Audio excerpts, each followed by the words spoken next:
of telomere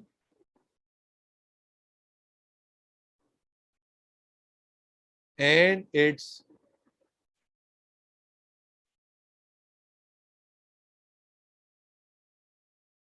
importance.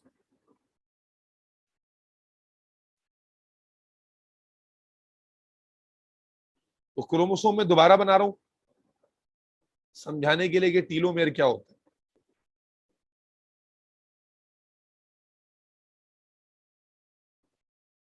मान लें कि ये क्रोमोसोम और पूरा का पूरा क्रोमोसोम आपको मालूम है कि मैंने अभी आपको बताया कि डीएनए से बना हुआ है और DNA is a threaded molecule. अब लिसन वेरी केयरफुली मेरे बच्चे, हर क्रोमोसोम का ये जो टर्मिनल पार्ट है, जो कि अब आपको मैं जब हाईलाइट कर रहा हूं तो आपको एक टोपी की तरह, एक कैप की तरह लग रहा होगा। हर क्रोमोसोम का जो ये टर्मिनल एंड है, टर्मिनल एंड,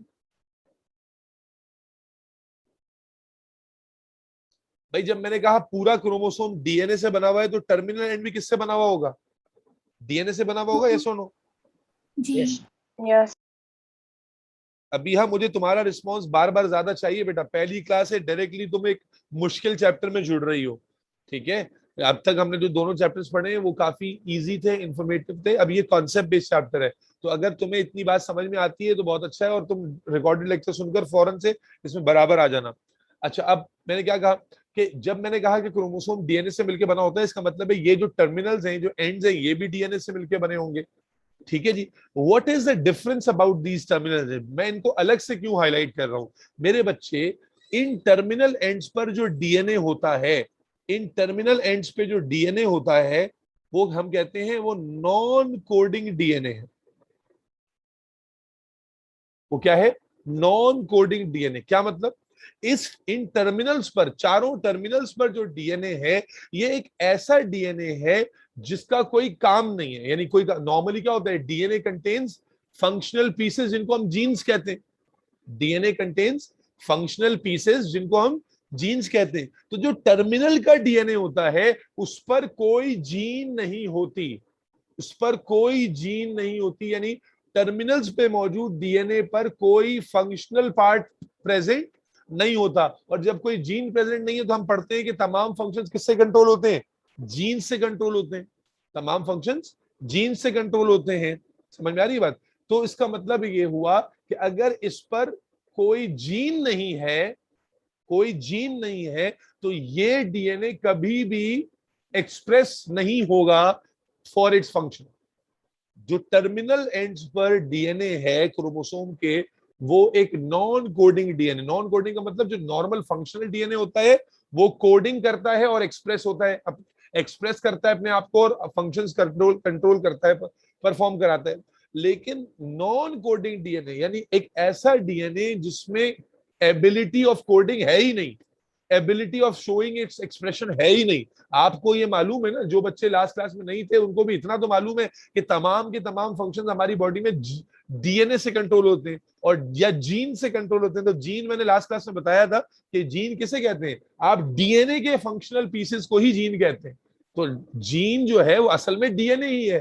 तो कहने का मकसद ये हुआ कि हर क्रोमोसोम के ऊपर जो टर्मिनल एंड्स हैं वो उसके नॉन कोडिंग डीएनए से बने हुए हैं। अब ये जो नॉन कोडिंग डीएनए है, इसका इसका जब इसका कोई फंक्शन ही नहीं है, जब इसमें कोई जीन ही नहीं है, तो सवाल ये पैदा होता है कि ये है क्यों? भाई क्रोमोसोम पर मुझे फंक्शन चाहिए या मुझे फजूल पार्ट चाहिए? बताओ भाई। मैं क्रोमोसोम पर जीन चाहूंगा, फंक्शन चाहूंगा, या मैं चाहूंगा बस फजूल के जो है ना वो एक एक्स्ट्रा जमीन मेरे पास, वो काम का कोई काम की है ही नहीं कोई? बताओ भाई, हम क्या चाह रहे होते हैं? ज्यादा से ज्यादा जीन्स हो, यस और नो अबाद साहब? जी सर। जी जी या आपने पढ़ा है टीलोमेयर अबाद पिछले साल? जी जी। तो आप जानते हैं इसका क्या रोल होता है? अभी जहन में नहीं। अभी जहन में नहीं है, चले मैं बताऊंगा तो आप बताइएगा मैं सही बता रहा हूँ या नहीं। तो जी नॉन फंक्शनल पार्ट है डीएनए का, ये बात समझ में आ गई। अब दिमाग में सवाल पैदा होता है क्या अल्लाह सुब्हानो तआला ने बनाया है यार, यकीन करो बायोलॉजी नहीं पढ़ी ना, इंसान अपनी हैसियत नहीं जान पाता कि बज़ाहिर देखने में ये एक ऐसा पार्ट ऑफ डीएनए है जिसका कोई फंक्शनल रोल है ही नहीं, इस पे कोई जीन नहीं है, कोई कोडिंग नहीं करेगा बॉडी में। लेकिन अब जब हम थोड़ी डिटेल में घुसते हैं तो जरा डिटेल सुनिएगा। जब बेटा डीएनए बन रहा होता है, जब क्रोमोसोम बन रहा होता है, आप जानते हो कि एक सेल डिवाइड होता है तो दो सेल बनते हैं, फिर दो डिवाइड होते हैं तो चार बनते हैं, चार डिवाइड होते हैं तो आठ। तो जो नए सेल बन रहे होते हैं ये पुराने सेल्स की डिवीजन से बन रहे होते हैं, ये बात सबको मालूम है? जी सर। अच्छा, तो मान लें ये एक सेल था, ये डिवाइड हुआ, इससे दो सेल बने। तो आप ह्यूमन सेल की बात कर रहे हैं तो इसके अंदर 46 क्रोमोसोम होंगे, तो इसके अंदर भी तो 46 और 46 क्रोमोसोम ही आएंगे ना। इसी तरह जब ये सेल मजीद दो में डिवाइड होगा तो हमें मालूम है कि इसके अंदर भी 46 क्रोमोसोम आएंगे और इसके अंदर भी 46 क्रोमोसोम आएंगे, इसके अंदर भी 46 क्रोमोसोम आएंगे, क्योंकि भाई हमारे तमाम सेल्स में क्रोमोसोम का नंबर तो सेम रहेगा, यस और नो? यस। तो मतलब ये समझाने का हुआ कि जब एक सेल से दो सेल बन रहे होते हैं तो इसका मतलब है कि आप देखें नए क्रोमोसोम्स बन रहे हैं। 46 क्रोमोसोम असल में डिवाइड हो रहा है और वो डबल हो रहा है, और डबल होके फिर वो दो डिफरेंट सेल्स में चले जाते हैं।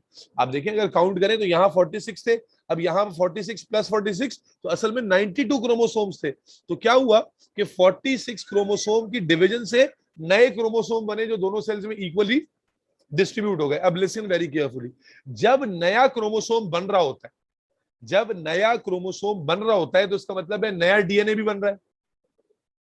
जब नया क्रोमोसोम, चलो मैं इसको यहां समझाता हूं साइड में। मान लो कि इसके सामने एक नया क्रोमोसोम बन रहा है, ठीक है, ये सेल डिवीजन में है और डिवीजन की वजह से एक नया सेल बन रहा है।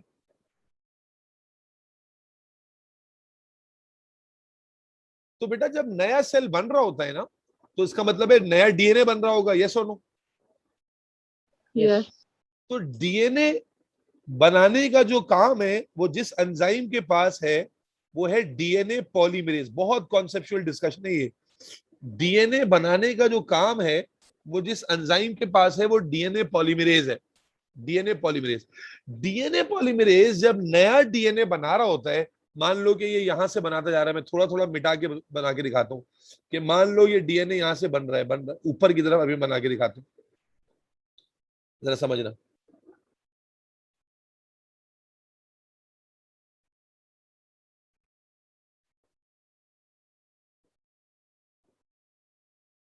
अच्छा जी, अब मान लो कि डीएनए पॉलीमरेज ये थोड़ा थोड़ा करके ऐसे बना रहा है, डीएनए को रेप्लिकेट कर रहा है, डीएनए को फॉर्म कर रहा है, नया डीएनए फॉर्म हो रहा है, हो रहा है। यहाँ पर भी नया डीएनए फॉर्म हो रहा है, हो रहा है। यहाँ भी नया डीएनए फॉर्म हो रहा है, हो रहा है। मैं क्या देखता हूं कि जब डीएनए पॉलीमरेज नया डीएनए बना रहा होता है, यानी पूरी उसूली तौर पे इसको क्या चाहिए कि एग्जैक्टली इसकी कॉपी तैयार करे, यस और नो?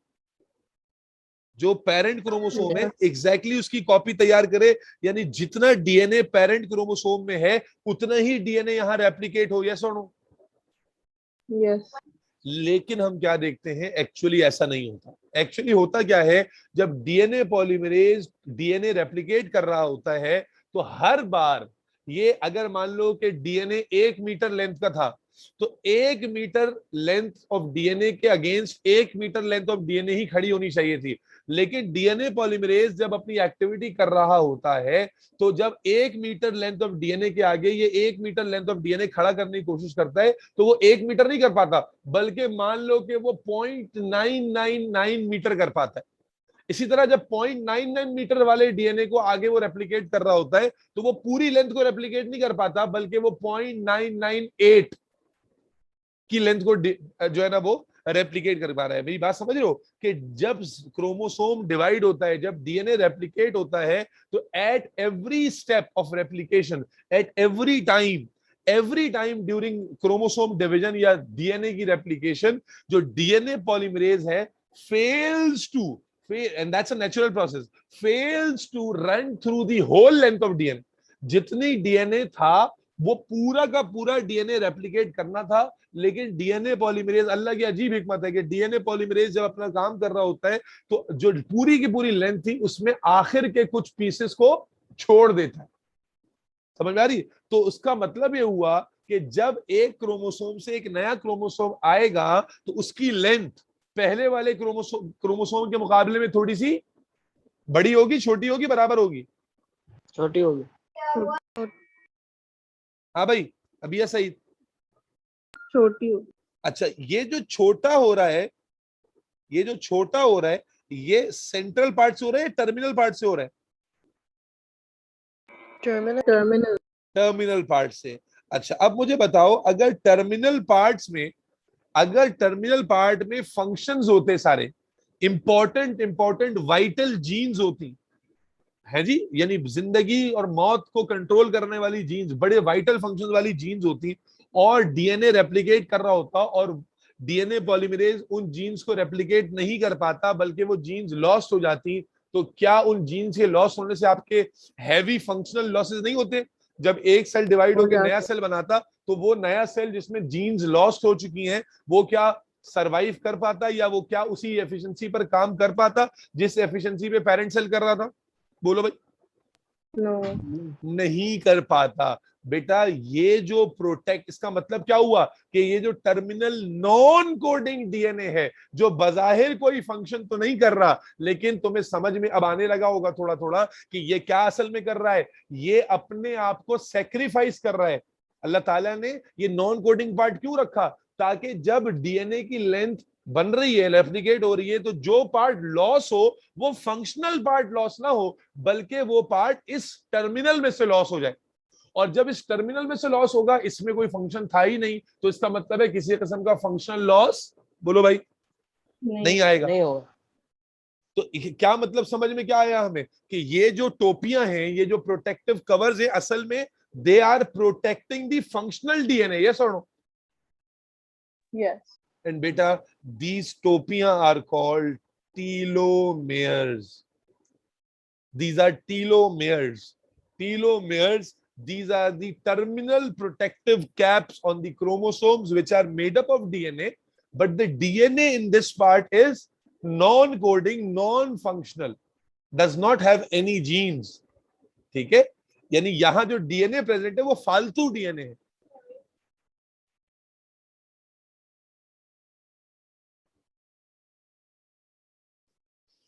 ये जो डीएनए है, ये एक फालतू डीएनए है। लेकिन जब हम ये कहते हैं ये फालतू डीएनए है, तो क्या मतलब ये वाकई फालतू है? तो नजर आ रहा है ये फालतू तो नहीं है, लेकिन यानी ये फालतू होकर भी जो वैल्यूएबल डीएनए है, जो फंक्शनल डीएनए है, ये उसको प्रोटेक्ट कर रहा है। थोड़ी देर के लिए इमेजिन करो कि टीलोमेयर जो है अगर नहीं होता, तो functional part of the DNA में से पीसेस लॉस होते, और जब functional part of the DNA में से पीसेस लॉस्ट होते, तो क्या होता?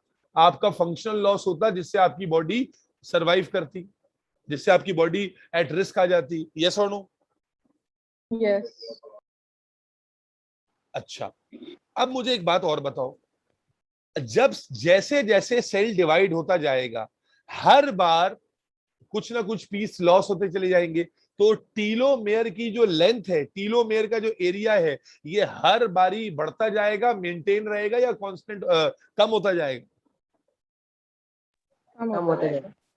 कम होता जाएगा। अब मुझे बताओ, मान लो कम होते होते होते होते टीलोमेरिक सीक्वेंस खत्म हो गई, टीलोमेरिक सीक्वेंस खत्म हो गई। अब जब टीलोमेरिक सीक्वेंस खत्म हो गई, अब जब डीएनए फर्दर रेप्लिकेट करेगा, तो क्या फंक्शनल पीसेस लॉस होंगे या नहीं होंगे? होंगे। और जब बेटा फंक्शनल पीसेस लॉस होंगे, तो फंक्शन का लॉस आएगा, और फंक्शन का लॉस आएगा, this process is believe to contribute to the process of ageing. बुढ़ापा आने की साइंटिफिक लॉजिक यही है। बुढ़ापा आने की साइंटिफिक लॉजिक क्या है? बुढ़ापे में क्या होता है? आपके फंक्शनल लॉसेस शुरू हो जाते हैं। क्या ख्याल है? अब आप पहले जितना फंक्शन नहीं कर पाते, पहले जितना मेटाबॉलिज्म नहीं होता, पहले जितना ब्रीदिंग रेट नहीं होता, पहले जितनी ताकत नहीं होती, पहले जितना दिमाग तेज नहीं चलता। क्यों? अगर बायोलॉजिकली समझे, तो अब क्या हो रहा है कि जो सेल डिवीजन हो भी रही है, उसमें हर सेल डिवीजन में डीएनए के कुछ ना कुछ सेगमेंट्स लॉस हो रहे हैं, और टीलोमेयर क्योंकि खत्म हो गया है, तो जो लॉस है वो फंक्शनल सेगमेंट में से हो रहा है, जिसकी वजह से ग्रेजुअली फंक्शनल लॉसेस हो रहे हैं, यहां तक के आपकी लाइफ खत्म हो जाती है। तो एजिंग का जो फिनोमिना है साइंटिफिकली, वो साइंटिस्ट बिलीव कि वो टीलोमेयर के जरिए होता है। Is that clear? Telomeric sequences जब खत्म हो जाती हैं, जब वो कंज्यूम हो जाती हैं, तो फिर जब सेल डिवीजन होती है तो फंक्शनल पीसेस का लॉस होता है और जिसकी वजह से जो है वो एजिंग आती है। यहां तक बात समझ में आती है? जी जी अच्छा, अब इसमें एक बात और बताऊं मैं। एक एंजाइम होता है जिसका नाम होता है टीलोमेरेज। टीलोमेरेज ये एंजाइम हर सेल में नहीं होता, लेकिन जिस सेल में ये होता है उसका काम क्या होता है? जिस सेल में ये एंजाइम प्रेजेंट है इसका काम होता है टॉपअप। टॉपअप समझते हो? टॉपअप का वर्ड कब इस्तेमाल करते हैं हम कहते हैं यार मोबाइल में 100 रुपए का टॉपअप करा दो। क्या मतलब है?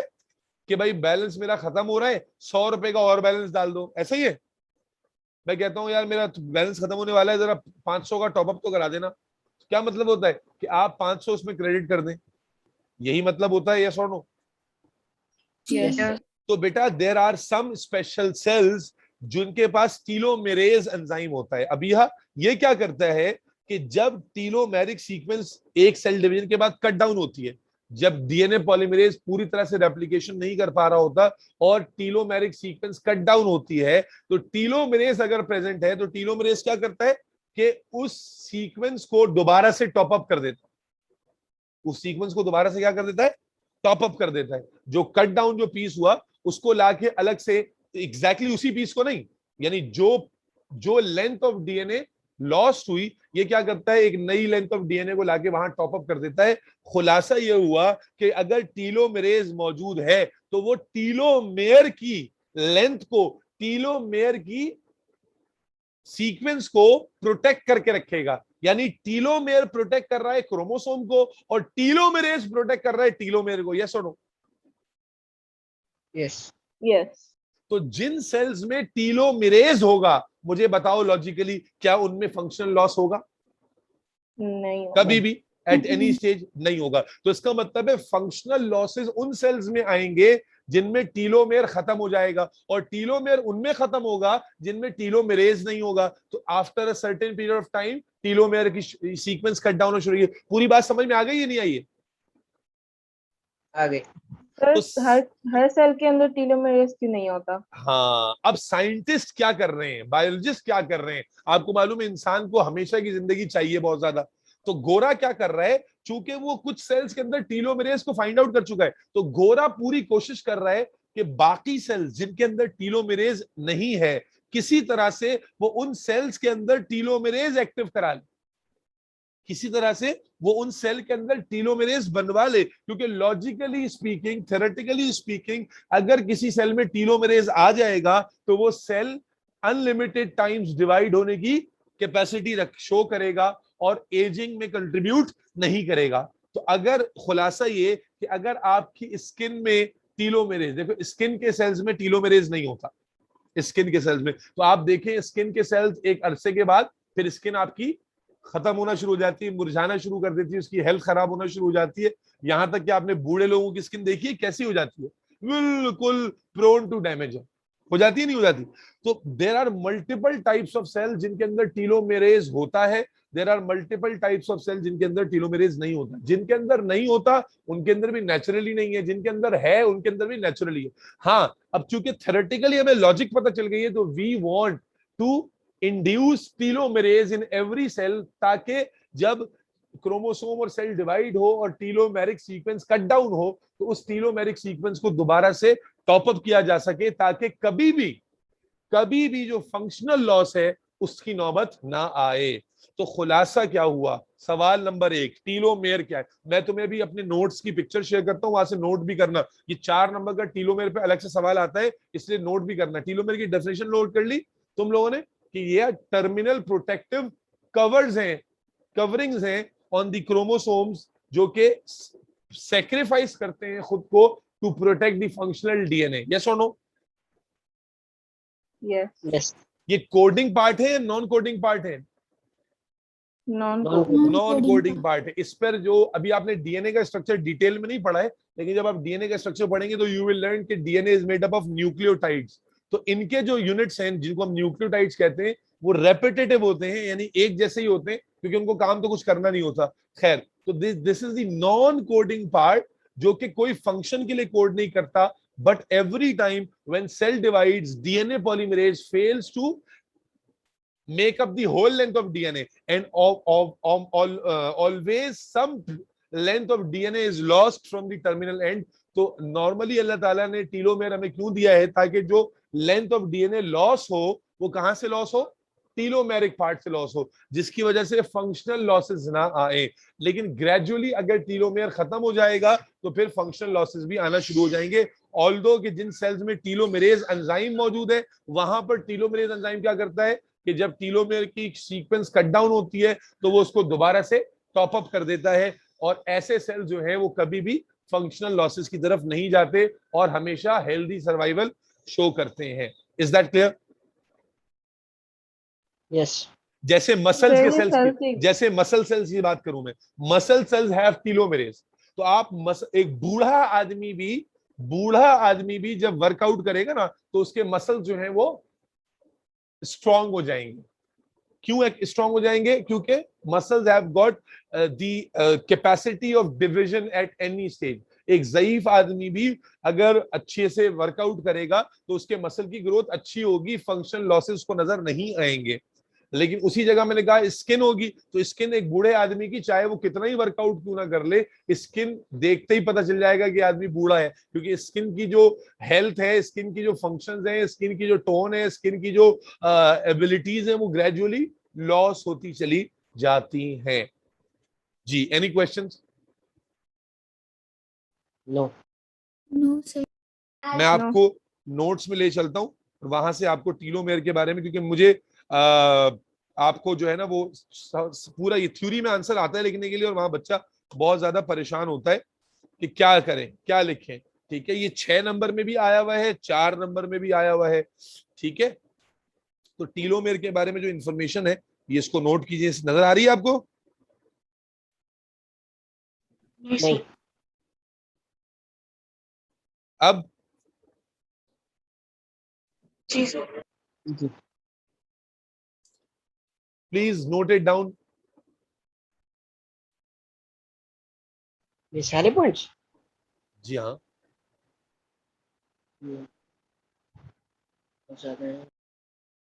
इसमें पॉइंट नंबर 3 आप छोड़ सकते हैं फिलहाल।